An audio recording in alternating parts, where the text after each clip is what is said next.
US Ambassador Nancy Powell is set to meet Narendra Modi in Gandhinagar to discuss the Indo-US relationship. Now, reports suggest that the meeting is likely to take place on the 14th or the 15th of February.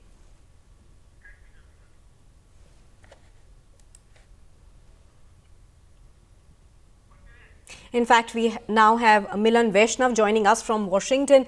Milan, thanks for speaking to us on Times Now. Now, how do you look at this development and what do you think really is the reason behind this rethink on Narendra Modi as far as the US government is concerned?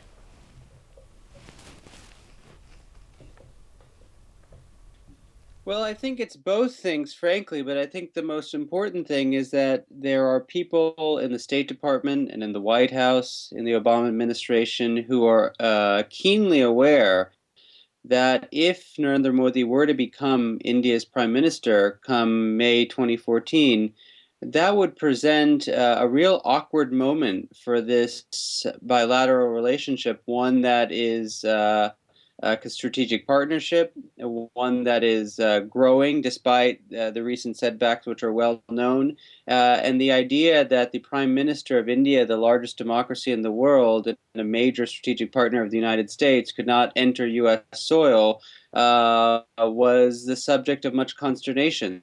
So I think that really was the driving force. Now, of course, the private sector in the United States was quite keen on having some kind of patch up with Narendra Modi.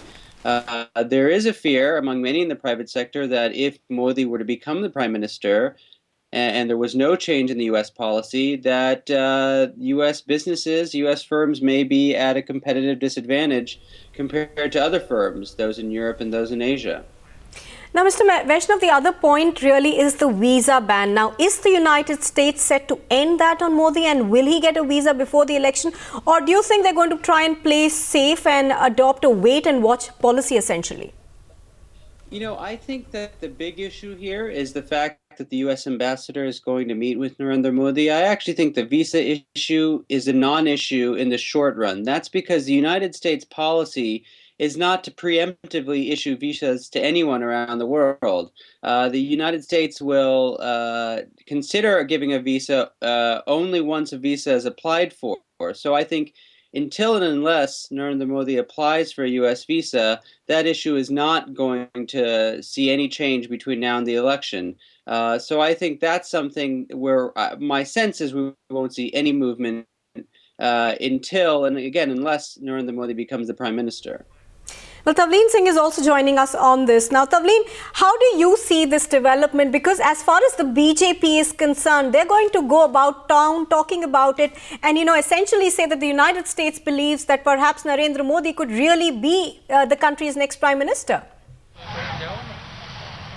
Yes, that is correct. As you rightly pointed out, as far as the Bharatiya Janata Party is concerned, it is a boost for its prime ministerial nominee Narendra Modi, given the fact that it is the United States of America that is somewhere or the other opening doors to Narendra Modi, given the fact that for the last many years, in fact, since 2005, if we're reporting correctly, that the visa was denied and that whole turmoil had started and how he was completely boycotted. But if you remember, Nupur, ever since last year when he was anointed as the prime ministerial candidate, countries like the Australia, even European nation, all these kind of countries are opening up to the possibility of talking to Narendra Modi, given the fact that the political scenario is such that the other countries feel that it's the correct time to open doors for Narendra Modi. And also not to forget the business angle as far as Narendra Modi is concerned. We know for a fact that Narendra Modi has been involved with a lot of business propaganda, especially as far as developing the country is concerned. He has promised economically